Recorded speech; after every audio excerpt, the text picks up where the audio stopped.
Hello everyone, this is Jimmy and welcome to episode 39 of FTB Infinity Evolved Skyblock mode. Today we're going to complete the ritual that we started preparing for last episode. So let's grab our 8 crystal bell jars. These should all be full, 16,000 of each reagent, and head over to our ritual site, the Convocation of the Damned. Is it technically a curse word when used like that? I don't think so, right? I don't know. I hope no one's upset by it. Try to be family friendly, but alas, if you're upset by it, your problem, not mine. Anyways, what we have to do is place each of these crystal bell jars. Well, they can technically go anywhere, but there's 8 convenient pillars placed around the ritual for us, and I think the intent is that you put them on there. Alright, and then we have to put our blood altar onto the master ritual stone. And I think we're almost ready to begin. So, let's first confirm that we have 15 plus million LP in our life essence network. And we do, 15.2 million. Technically, this means that you can do the ritual with only 25 runes of the orb in your blood altar. But because I have something that, you know, constantly drains LP from my life essence network, right? I have,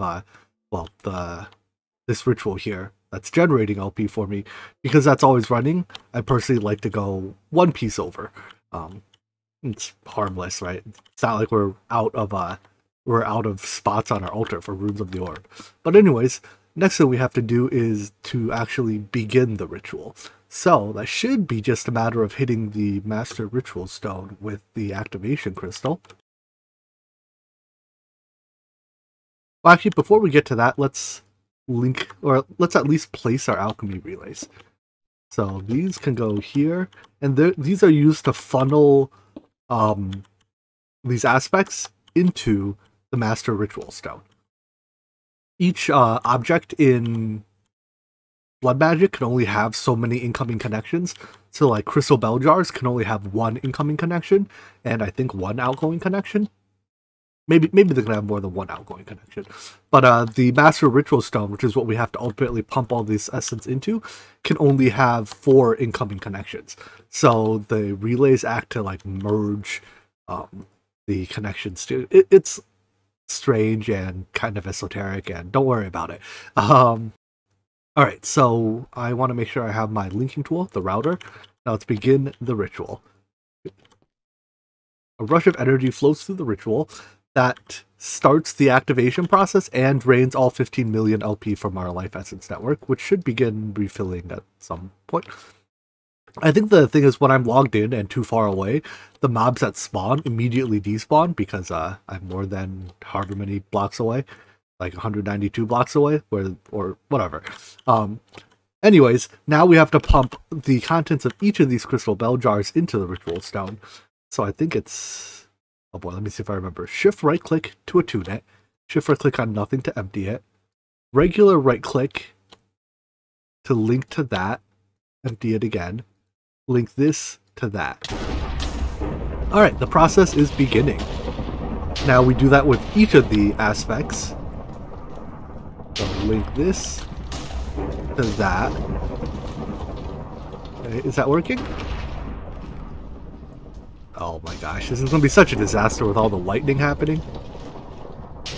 I muted weather sounds, but apparently lightning is not weather. Environment? I don't know. Anyways, yeah, I guess that was it. Now I can work in peace. Alright, so I figured it out. I have to do the same process for every reagent. Nope, it's not environment. Link my linker to the aspect, then link the bell jar to a relay.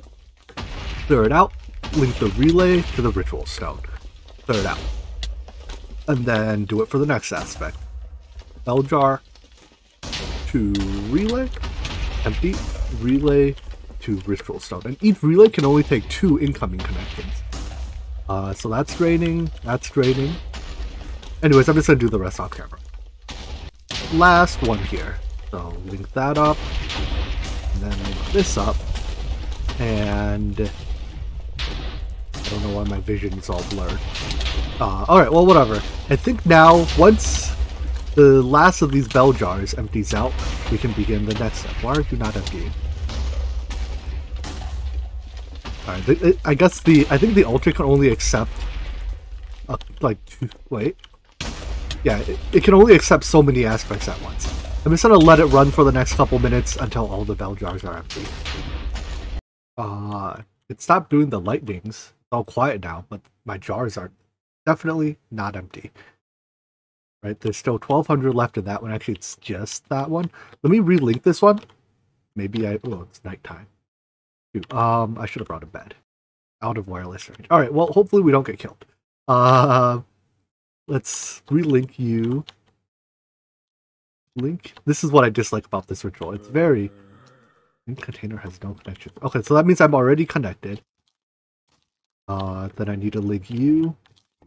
Wait, no. Link you to you. There we go. Lightning continues. Alright, back in business. And now all the lightning can kill all the mobs that spawn.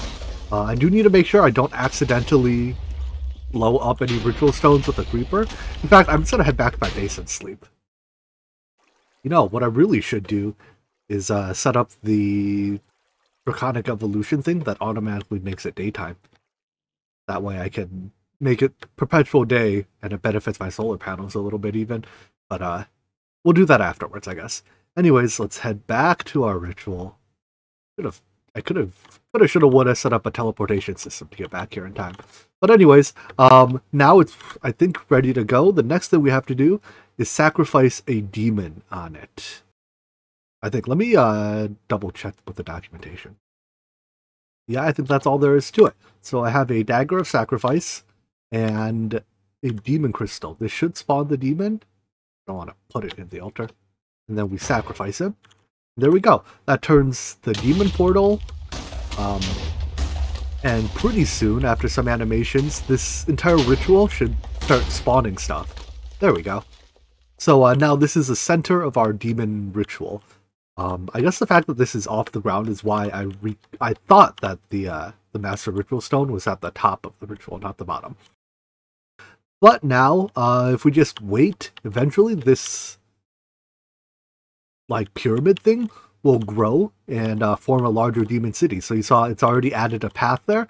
The rule is, as long as the demon portal is trunk loaded, it'll continue to spread into any adjacent chunks that have like terrain in it. So it won't spread over the void, but it will spread over water. Anyways, what I'm looking for is in these, well, first of all, in these cities you can get some pretty unique loot. This is one way you can get iridium, like for your first piece of iridium to duplicate it. If you go, you can play this pack going like pure, well, not pure magic, but starting with a magical focus instead of a tech focus like I did, and that's how you get your early iridium. But what, yep, here they go. What I'm really after are these mobs. So, I forgot to bring a safari net, so I just killed this guy. But they drop these soul shards, and I think there's either two types of mobs or one type of mob can drop both of them. But we are after soul shards and life shards. So let me just chill out a little bit here, let a couple more of them spawn, and we'll farm them. I've killed a couple of them now, and it looks like we can get soul shards and life shards off the same mob. I think it's called like Fire Demon Grunt or something. They spawn pretty sparsely, but 5 and 4, I think we only need, unless we're planning on doing some exotic blood magic stuff, we only need, looks like we need 8 of each to beat the game, actually. Right, because we need 4 crystal clusters. And unless these can be duplicated somehow. Oh, we're going to need a lot more than 4. Because we need them to duplicate the primordial pearl as well. And we need 4 more for the arcane infusion. I guess I'll just capture the next one. And we'll spawn him in a spawner for a little bit. We're going to need us, you know, maybe a couple dozen of them. Anyways, that's that. There's one more thing that can spawn in this city that I'm kind of waiting for, although perhaps I'll just come back later, and that these demon cities can spawn vanilla mob spawners, which isn't all that exciting because, you know, what good are vanilla mob spawners, right? Well, you can stabilize spawners with draconic cores and use the draconic evolution mob spawners, which are a lot faster than like both the Ender Isle and the Mine Factory Reloaded spawner. However, in Skyblock, it's actually reasonably difficult to get vanilla spawners. As far as I know, there's only 3 sources for them. One is a demon city, one is Thaumcraft's maze dimension, which when I was looking at it, I didn't find any. And the last option to get them is the Witchery Spirit World dimension. It's kind of cool how each of the major magic bots, ow, he set me on fire, has one way to get the get vanilla spawners. But I'm kind of hoping that one of these, like, I don't know which of the segments can have a spawner in them. This one? Oh. Let me down. Jetpack, let me down. No, it is not. I think this is one of the few ways to get overgrowth seeds in this pack as well. These can be used to effectively double the rate of work of any Botania flower planted on them. Not that I need them, but I don't need too tremendously many of those crystals, so I'll just spawn them here in the middle of our base. I won't dedicate like a spawner room to them or anything because we just simply don't need that many. Oh, when spawn, they don't drop crystals. Oh, that's the problem with having a tool that is too fast. But yeah, I guess when spawn, they drop demon crystals instead of... And I can't even use these demon crystals. Well then, that's not very useful. Anyways, now I want to go make that time control-y thingy. And for that, we're going to need dragon eggs, the sundial. So back to the end, let's see if I can figure out how to pick one of these up. I think if you push it with a piston, it drops as an item entity, right? So as long as you don't let it, like, fall into the portal, you should be able to get it. That's how this works? Maybe? Possibly? Find out. Of course, I didn't bring a piston with me.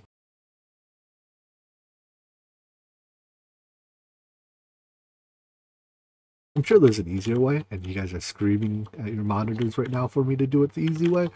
I don't know what that way is. There we go. Got a dragon egg. Alright, good enough. Let's get 2, just in case I need one to control the rain as well. These sundials are not cheap. They use 2 dragon hearts in addition to 8 dracon, so it's basically 4 dragon hearts for 2 of them. I might have to kill a few more dragons as a result, but I guess killing dragons is easy. Anyways, shouldn't take that long to craft. The sundial clearly does not work like the celestial manipulator does in you know, Minecraft 1.12. For one, it doesn't even have a UI, so I suspect it can't actually control rain. I guess I could read the documentation instead of spectating, but I suspect it's just when given a redstone signal, it advances time. So I definitely didn't need 2 of them if that's the case, but let's see, let's power them. And my idea is I'll use a daylight sensor followed by a not gate because daylight sensors don't have nightlight sensor mode yet. And it is very loud. Yeah, as it turns out, all the sundial can do is advance time and also very loudly. I'm kind of curious if I'm far away. If I get rid of this, I should be able to...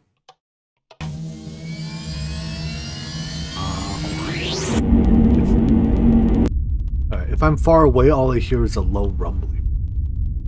That probably has infinite range. Or at least, okay. I'll put it far away so I don't have to hear it, you know, blow my ears out. All in all, the way I have it set up is a daylight sensor detects how bright it is. If it's ever less than a given threshold, it doesn't really matter what the threshold is, but if it's ever less than that, we allow the signal, or wait, if it's ever less than that, the signal turns off, then we not gate that signal and then supply it to the sundial because it needs a strong redstone signal to run. And yeah, and then it runs and does its thing. So with this, it'll just automatically advance through nighttime, and it's put somewhere that's both trunk loaded and far away, so I don't have to hear it. Now, I'm going to have to farm up a handful more of those life and whatever shards, so I'm going to come back here and kill a few more demons. As you can see, the city grows relatively quickly, and I think as the city gets bigger, yeah, there are a lot more demons in it now, which should make farming this up a little bit easier. In fact, a fair bit easier. Where did you spawn? I guess there's dark places somewhere. I'm gonna look around a bit, see if I can find a spawn or two. Oh, wait. Spawner? Maybe?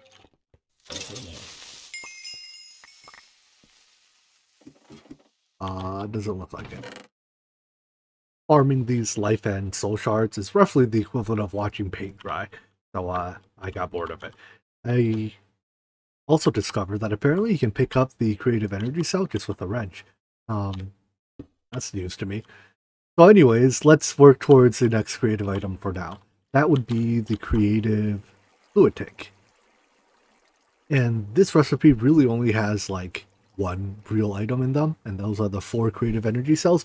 Real quick, I'll craft up like the ender tank controller and all the glass. I guess the bedrockium drums are real too.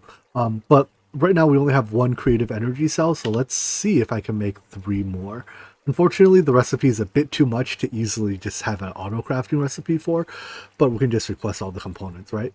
So let's start with the lumium. We need 12 lumium. Start with a low-hanging fruit, right? Easy.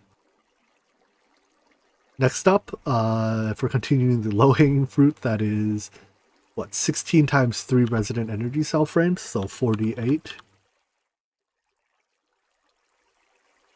We already have 6, so that's 42 more. So far, so good. For the RTG fuel, it's 8 per, so 24 total. And I need to remember to put on our hazmat suit before I pick any of this stuff up. Talk about the RTG fuel, we're actually starting to run low on plutonium. I only have 200-ish pieces of this left, and it takes 3 pieces of it to make Mox nuclear fuel to make bedrockium. So I'm going to see if I can scan either Mox nuclear fuel or plutonium to print it, because we're gonna need more than we have to make all the bedrockium drums.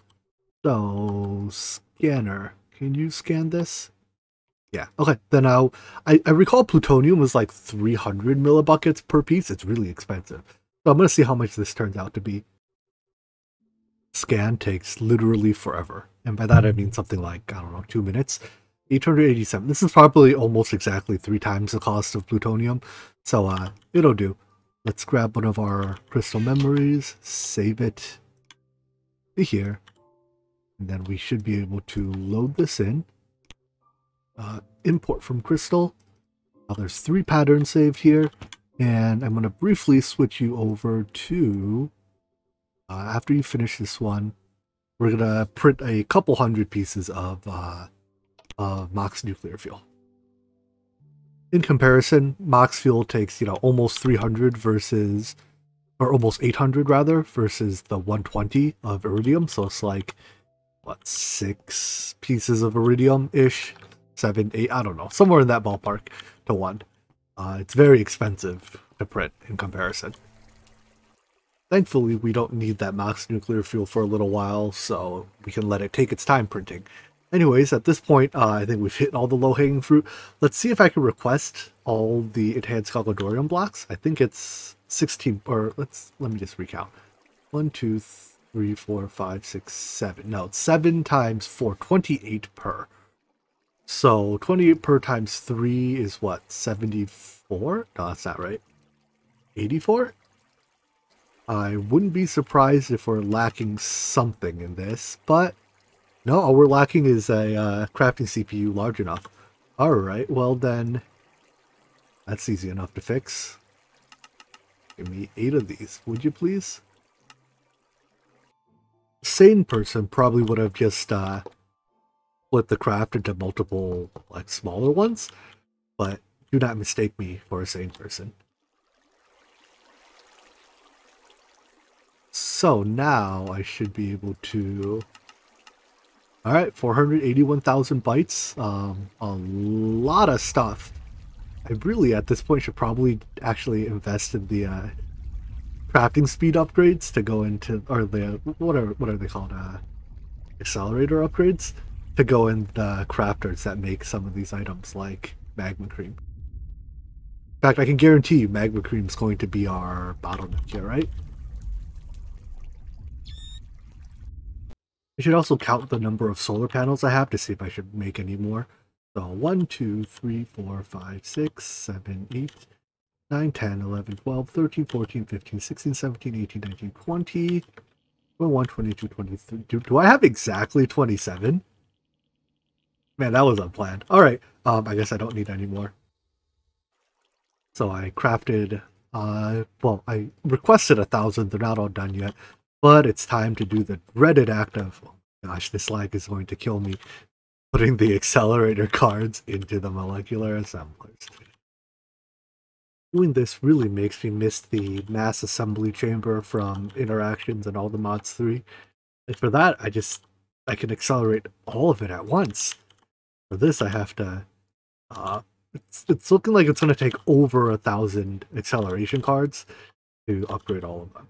It's not like the acceleration cards are expensive or anything. It's just that I'm going to get carpal tunnel putting all these in.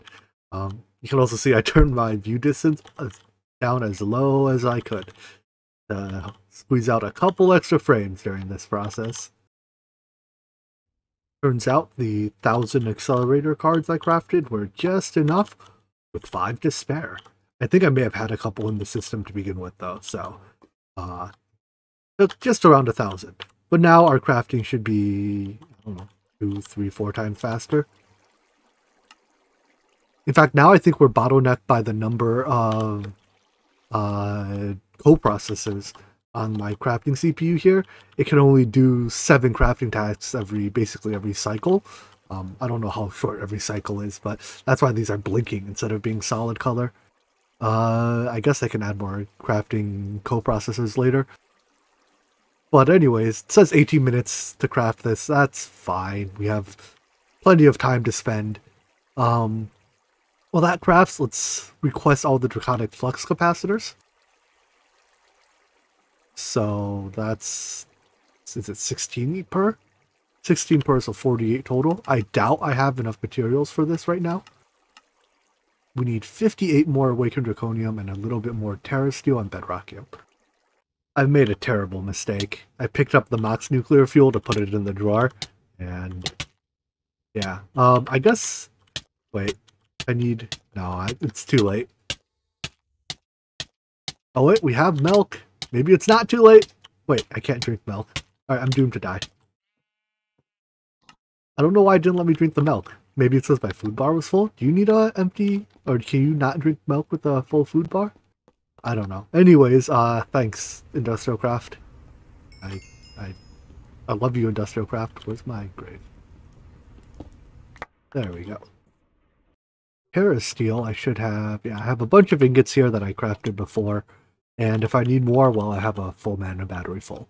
So, that's, each layer of the mana battery is 49, so 200 terra steel ingots in that mana battery if needed. As for awakened draconium, I have plenty more hearts, so let's do another, let's do 10 hearts at a time. And I should have plenty of awakened, or charged draconium as well. Perfect. I have enough charged draconium now. I have a very easy way of picking up all the awakened. Just swap it out with more charged. Alright, so 80 blocks off of 20 hearts. And now I think all I need are those bedrockium ingots. So, how can I get more bedrockium? Because this is taking a long time to print it. I guess we just need to convert more EU into RF. Why don't I try to make a 4th creative energy cell so we can leave this one as like an actual power source. Of course, if I'm going to make one more creative energy cell, I do now need 9 more quantum solars. So I guess I just have to hit the craft button and let it go. 5,000 iridium. I think I have a bit over 7,000. So perfect. Can't make much more than this, but we don't need any more than this.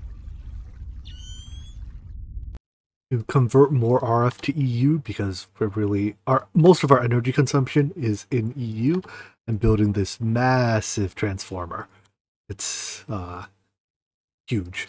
Goes all the way down there, up. I'll probably keep expanding it up a little bit further, but the idea is it's just a whole lot of HV wire connectors that can convert EU to RF. Each connection converts 1,000 or 4,000 RF into 1,000 EU. So I think there's something like 100-ish connections I have so far. So that is 100,000 EU. It built out the entire tower. It doesn't quite reach build limit, but it's close.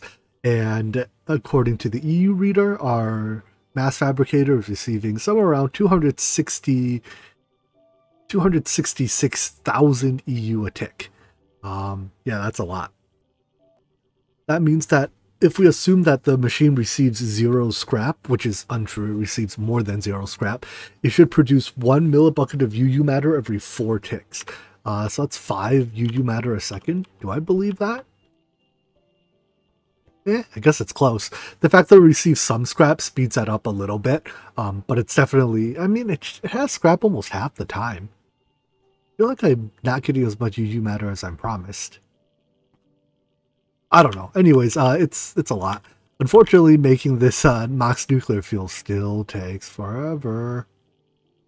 Oh wait, we are now producing UU matter faster than we're using it, so I need another overclocker for the replicator. I think the reason why it looks like we're getting more scrap than we are is because the mass fabricator can only consume 1 scrap box per tick. So each scrap box looks like it provides 45,000 amplifier. We're blowing through all of that in 1 tick, which means that like the first 45,000 EU, or however, I don't know how much it's actually, 1 point of amplifier is 1 point of EU or not, but the first little bit gets amplified and then the rest doesn't. But I mean, just look at the rate the bar goes up. It's definitely, we're doing multiple, like somewhere between 6 and 10 millibuckets of EU a second. Or rather of UU a second. And yeah, all that's being slowly but surely printed into Mox nuclear fuel. In fact, at this point, we're probably maxing out the output of our creative energy cell.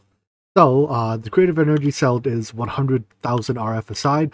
Let's see about doing better.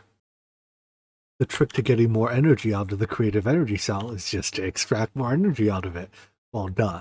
But the cell only outputs 100,000 RF a tick max. I can't, make it go any higher. However, Draconic Evolution doesn't care about your rules. If you place a advanced energy transceiver and set your wand thingy to, I think it's mode change.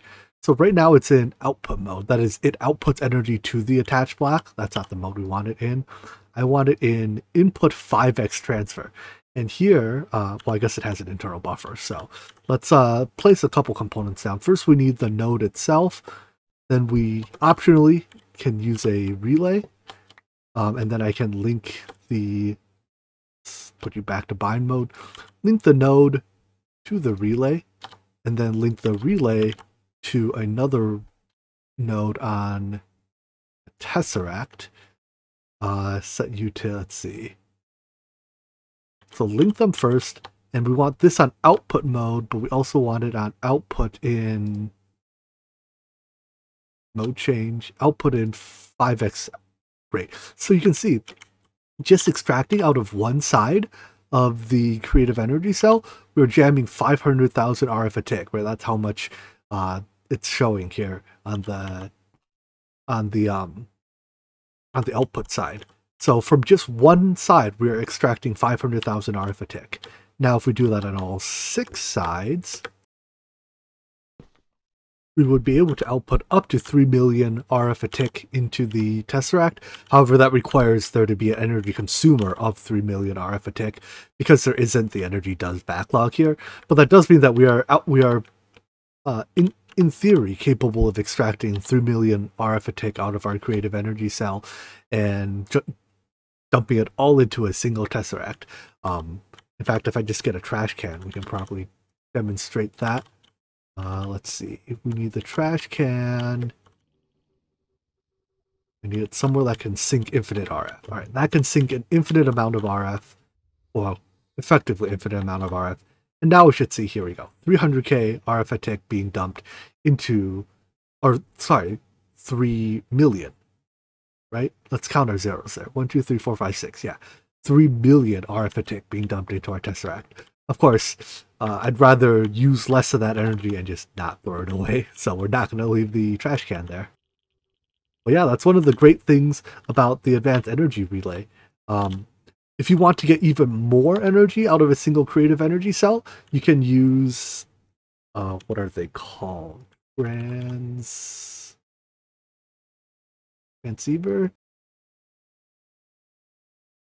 Transvector interface. I believe that's the one anyways. Yeah, I think it's basically a fandom face, except it does like energy, redstone, and items all in one. So you can use this essentially how you would use a classic fandom face. So link it together and you can withdraw. It has a limited range, but I think you can, if you were to go for optimal energy withdrawn from creative energy cell, I wouldn't be surprised if you can squeeze like 300 million out of one. But I don't need that much energy. This will do for now. We've kind of been jumping all over the place today, but let's get back to our creative crafting table here, dire crafting table. So we need to put 4, in fact I could probably just do this, right? 4 pieces of enhanced Galgadorian in each slot. I think because I changed from wanting to craft 3 to 4, yeah, I need to make another 28 Galgadorian blocks. That should be no problem. Okay, that is a problem. Need a few gas tiers and a bit of obsidian. Wow. I guess our obsidian maker... Oh, our obsidian maker has had its own lava source all along. And thus it's been slow. Alright, well, let's just really quick go nab a whole bunch of obsidian from the end. There's all these convenient obsidian pillars here. And perhaps even more conveniently, I have a tool that mines it extremely quickly. So I only needed like 4,000 or something, right? It shouldn't be that bad. And the last few gas tiers are being farmed up automatically. I think I ran into a problem with the way I set up these drawers. I set them up to use all 4 slots in a 2x2 drawer, thinking that it'd be, you know, basically I was too lazy to replace it with a regular drawer. But it turns out it doesn't, like, once the first slot's full, because it's voided, it'll just keep voiding items into that slot instead of automatically spilling over into the next one. So I think we were at 26,000 gas tiers, and it just took, you know, we used 20-ish thousand of them, you know, 23,000-ish to make the first set of Galgadorian blocks, so there wasn't enough left in the bank to make another 28. But I think now we're at least going to be close. We were only like a couple hundred off earlier. So I gathered up some obsidian and the gas tiers gathered themselves up. Let's see, if it's 7,000 for 28, we used 21,000 earlier? Is that? Yeah, that basically we can't hold enough gas tiers for 4 creative energy cells in one slot. I'm not going to bother fixing it at this point yet because these are the last Galgadorian blocks we're ever going to make. So, I could reasonably shut off that farm if I cared, but I think our... Yeah, the TPS is still more than fine. I'm not worried about that in the slightest. Alright. That's the Galgadorian. So, the energy, though, the flux capacitors, now we need 64 of them. But this will probably take a bit of time before we have, yeah, either enough plutonium. I mean, we're 400 plutonium short, or 1/3 of that in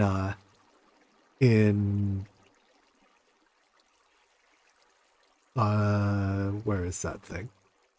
Max nuclear fuel, so like 150 nuclear fuel. It's going to take it at least a couple of hours to make that. So why don't we wrap things up here for today? We'll come back tomorrow and really begin our dive into the creatives in earnest. We'll make 4 creative energy cells and go from there. So I hope you enjoyed this video, and I hope to see you in the next one. Take care. Bye-bye.